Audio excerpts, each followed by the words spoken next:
So if there is one thing that we are going to talk about today, that is an absolutely epic album by an amazing band that is so emblematic of the 90s decade and the music that we loved. That is the album Melon Collie and the Infinite Sadness by the Smashing Pumpkins. What is going on, everybody? Welcome back, music lovers, especially my rock music lovers. So, the album Melon Collie and the Infinite Sadness was released October 25th of 1995. This would be the Smashing Pumpkins' third studio album. Now, their first album, Gish, very good album, and it got them noticed. Just a little bit. But their second studio album, Siamese Dream, absolutely amazing album with some amazing songs, and it really put them out there to the masses, and again, a lot more exposure and got them noticed and liked and loved by some a lot more. But that third studio album, this is where the problem would lie, and it could have been a negative. That third studio album had some huge shoes to fill after the release of Siamese Dream. I mean, huge. They had expectations to live up to. This is where most bands crack, crumble, and fall. But not the Smashing Pumpkins. They were up for the challenge. Melon Collie and the Infinite Sadness was a very ambitious project for Billy Corgan. I mean, he had huge ideas. Everything in his head said this was going to be something great. That's why he wanted it to be a double album. Now, when that was known by their record label, Virgin Records, they told Billy and the guys and gals in the band that it was just a bad idea not to do it. But again, they were dead set. And that band at that time, the Smashing Pumpkins, they were at an all-time high on their creative energy. I mean, no doubt that was probably the one time in their career that they were so in sync. They were doing everything. They knew what they wanted to do together, and they were dead set on doing whatever it was to move forward on the creative process and be a better band and love what they were doing. They didn't want nobody telling them how to do their own record. Now, again, Butch Vig is the producer on the first two records, Gish and Siamese Dream. Now, this is the same guy that produced Nirvana's Nevermind. He's huge in the music industry, no doubt. And it's not like it was, hey, we don't want to do this with you, or vice versa. It was just that the creative process on this album was something they didn't want somebody involved in that was going to tell them, hey, this is how we're going to make this sound. This is what we're going to do. You guys just come in, do your parts, I'll put it together. There's an album. That's not what they wanted. So they brought in Alan Moulder and Mark Ellis. Mark Ellis, who went by the pseudonym Flood. Those would be the two producers on this album. Now, the band's second album, Siamese Dream, was released on July 27th of 1993. That album, I call it a fire starter. It absolutely started that fire. That exposure and notice that they got from that album was huge. You cannot understate that, because that really helped them moving forward what they were doing on Melon Collie. Now, I can vividly remember, even at 6 years old when that album came out, vividly, I remember, mostly because of their hit single Today, which is one of their all-time greatest songs, one of their most well-known songs. But, and I'm going to mention my aunt probably multiple times in this video because she loved the Smashing Pumpkins, which is why I got so many great memories with the Smashing Pumpkins playing in the background. Now, I remember hearing Today all the time. She loved that album. And that song was her favorite song off that album, so I heard it all the time. This was such a great album. That song was such an amazing song. It helped that album go platinum 4 times. It was certified all over the world. But an amazing album altogether. But that was the foundation they set moving forward. Corgan really had this idea, this concept in his mind, that a double album could be huge, legacy-wise. I mean, absolutely huge. By this time, you had already had bands such as Pink Floyd and the Beatles that had already done so, and they did it and made rock and roll history. So that's all he needed in his mind to say, hey, you know, we can do something that special if we want to. And I think everybody was on board that that was something they wanted to do. For them, it was more of a high-risk, high-reward situation, as to oppose, I guess you could say, a try-and-fail situation, which was not whatsoever what they were thinking at the time. It was all about they were going to succeed and this album was going to be huge. Now, you really think about it. At the same time, he saw this as something that was going to be great. Great for their legacy, great for the band, great for everything Smashing Pumpkins wanted to represent at that time moving forward. But Billy Corgan almost foreshadowed a world in the future where this would end up being their peak. Somewhere down the road, everybody would look back and say Melon Collie was the peak of the Smashing Pumpkins. And to be honest, he was somewhat right. You know, since I've started this channel, I've really had somewhat of a concept in my mind, and I've mentioned it numerous times in different ways on different videos, whether it's talking about a song, an album, or an artist. It's that music is...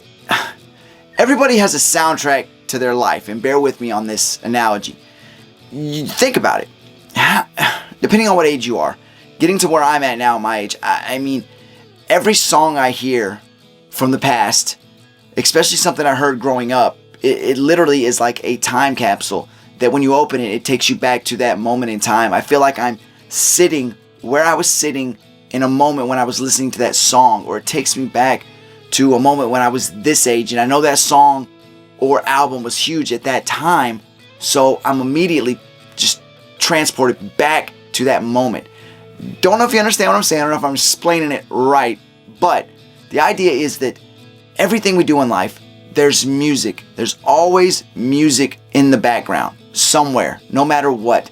And it's a really heartwarming feeling. I believe that's why music is such an important thing. It's not about bands becoming popular and making money and about the music industry in itself.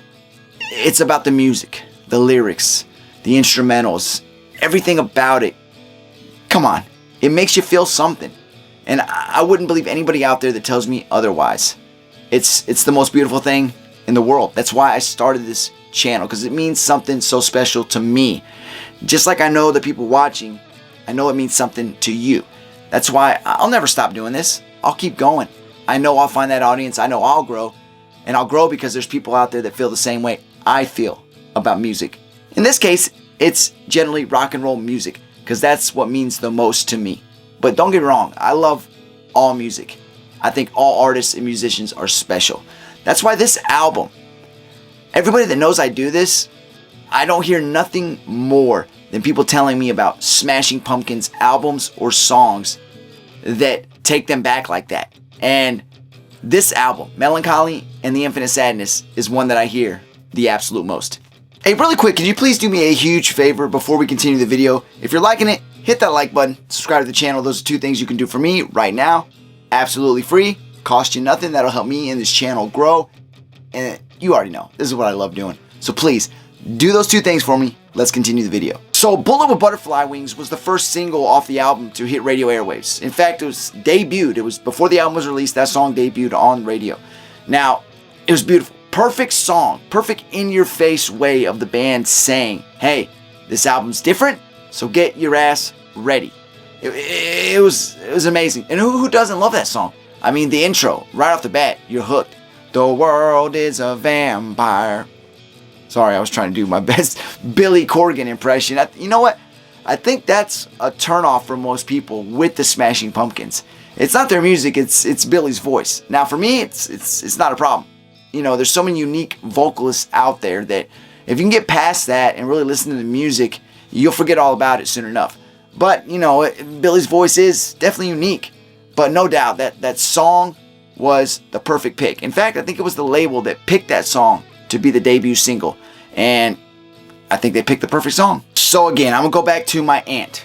She loved the Smashing Pumpkins. In fact, that's why I think they mean a little more to me than just hearing the songs. I think that's why they give me such a feeling more than anything. It's because of her. Now, the first thing you notice, because she had this album, the cover art, it's beautiful cover art. I mean, it's Smashing Pumpkins all the way. If you've seen the Siamese Dream, you know, cover to the album, you knew that this album, if it was what Billy wanted it to be and the rest of the band, that it was going to be a special. And the album cover is special. But you open it up. You see the two discs. Now, it's somewhat of a dawn and dusk, night and day type theme on the discs. And before you even throw on the disc, you already see that artwork inside the album, the cover, and you're like, wow, this is amazing. Then you throw disc 1 in, and you, for the next 2 minutes and 52 seconds, listening to Melon Collie and the Infinite Sadness, are hearing the piano intro, and then you're hearing the rest of the instrumentals, and that whole time, you're just wondering, wow, what kind of journey is this album about to take you on? And then it rolls into the first full-length song on the album. Tonight Tonight. Even though Tonight Tonight is the actual first full-length song you hear on the album, if you listen to it from start to finish, it was actually the fourth single that the label released for everybody to hear, because the album was already gaining such huge traction. And Tonight Tonight is one of their most iconic songs, one of their greatest songs ever. It's a beautiful song, really. I mean, and again, Billy's voice makes it something unique, but it's like an orchestral ballad. I can't explain what that song is. The sound is so amazing, and I mean, that was the point of this album, and that was Billy's vision and the rest of the band, their vision coming to fruition. I mean, that song, Tonight Tonight, classic hit, but it only led into much more that was on a beautiful album. Now, two of the other singles released off of the album were the song Zero and the song 33. Now, two amazing songs. Again, I cannot understate. There was 5 singles off this album. All of them are amazing, but that's just barely tapping the surface of what this album is. I'm not going to dig too deep because I really, really want you, if you've never heard this album in its entirety, that's my point, is go listen to Melon Collie and the Infinite Sadness. But no doubt those songs were amazing, but the last single that was released, which was actually the second single that the label, put out there, but it's the last one I'm going to talk about, and that is my all-time favorite, personal favorite Smashing Pumpkins song. That is the song 1979. 1979 is an amazing song. I mean, Billy Corgan wrote this song as pretty much a nostalgic coming-of-age song about himself. He wrote this song, he didn't write the song in 1979. He was 12 years old in 1979, but when he wrote the song, that was from that viewpoint, going into adolescence. Now think about that. What were you doing at 12? I mean, at 12, that's when I was really grasping and really looking at the world from a different view. When you're a child, you're absorbing everything, but you're not really seeing everything. Some of the stuff going on around you really don't know what it is. You see it, but you don't know. As you get to that age, 12, 13, 14, you're really starting to get that different view. But I think 12 is that ripe age to say that, hey, you're really starting to take notice of the world around you. And it's really ironic. I have a few views on that in this song. Think about it. He's making a song about his idea of what it was like, the nostalgia effect of him being at that age, and not knowing that the song he's writing, 1979, would be a huge nostalgia hit for millions and millions of people. Like today, if you go back, it's a nostalgia slap right in the face. I mean, to think that he probably felt something special writing it. Think about how many people he touched to make them feel something special going back and listening to that song that he wrote at that time. It's a crazy thing to think about. I mean, this album put them being the Smashing Pumpkins, into a whole new stratosphere. I mean, they were huge. This album was huge. I can't understate it. Huge album. I mean, they were on top of the world. That year in 1997, the Grammys, for this album and these songs, they were up 7 nominations at the Grammys that year. It's absolutely amazing. One of them being Album of the Year. Now, that went to Celine Dion for her album Falling Into You. So they did not win that. But they did win one of those 7 nominations, that being Rock Performance of the Year. And that song being Bullet with Butterfly Wings. And they're definitely more harder type rock song from that album. But they got some good, little bit harder songs on that album. And they got some really slow pace. And they got some amazing songs with some crazy instrumentals. But they got that Grammy. They got the hardware. At least they got something that night. Because some people, and some great artists and bands. That's why I don't think the Grammys are necessarily something somebody needs to feel like they've done something great. You don't need it. But it's cool. I guarantee you, if I was an artist and I got a Grammy, I'd be more than happy to say, hey, I'm going to show this thing off. But I don't think it validates anything whatsoever. And not only that, they had a lot more special things they were going to do right after that. So something else the Smashing Pumpkins did that year that album blew up, which I consider somewhat of a badge of honor. They were featured on a show. Now this started out in 1987 on a variety show called The Tracy Ullman Show. It was a little cartoon. It started out on there. And then eventually in 1989 it got a aired episode Christmas special on TV. That show being The Simpsons. And that show, so if it started in 87, I didn't even know that for the longest time. On a variety show before I was born. Then up to this point my whole life, that show's been around and still airing and going strong. And they were on an episode where Homer starts a rock festival called Homerpalooza, and the Smashing Pumpkins are featured on it. Freaking awesome episode, awesome show, and awesome for the Smashing Pumpkins. I guarantee that is something they'll say is awesome for the rest of their life. You know, with the amazing high that the Smashing Pumpkins were on at that time and the growing huge success, you know, you remember Billy Corgan's foreshadowing before this mammoth album even started recording about this possibly being the peak for the band. I mean, you talk about a prophecy possibly coming to fruition. This was absolutely what was seemingly about to happen to the band. So, I don't know, is Billy Corgan a psychic? Who knows? But he definitely had a brilliant idea for an album, but he also had an idea for what was going to happen to the band after the album. And man, he was pretty damn close to right. One of the first incidents that happened that was going to start that, you know, possible foreshadowing that Billy was talking about was an incident on July 11th, 1996. That is when Jonathan, and I might say his name wrong, Malvoin? Well, anyway, he was the touring keyboardist for the band, and he ended up dying that night. Now, another thing, Jimmy Chamberlin, the drummer for the band, he had an addiction. Now, he overdosed from heroin in a New York City hotel room. And that ended up leading to an arrest, which inevitably ended up leading to him being fired from the band. So, definitely, wheels were starting to turn for something to possibly be a very huge negative for the band and possibly resulting in the end of them altogether. Of course, we all know that wouldn't happen. But it's crazy to think that you possibly can imagine something being so amazing that it's your, what do they call it? Your Mona Lisa, and that's all you're going to ever do.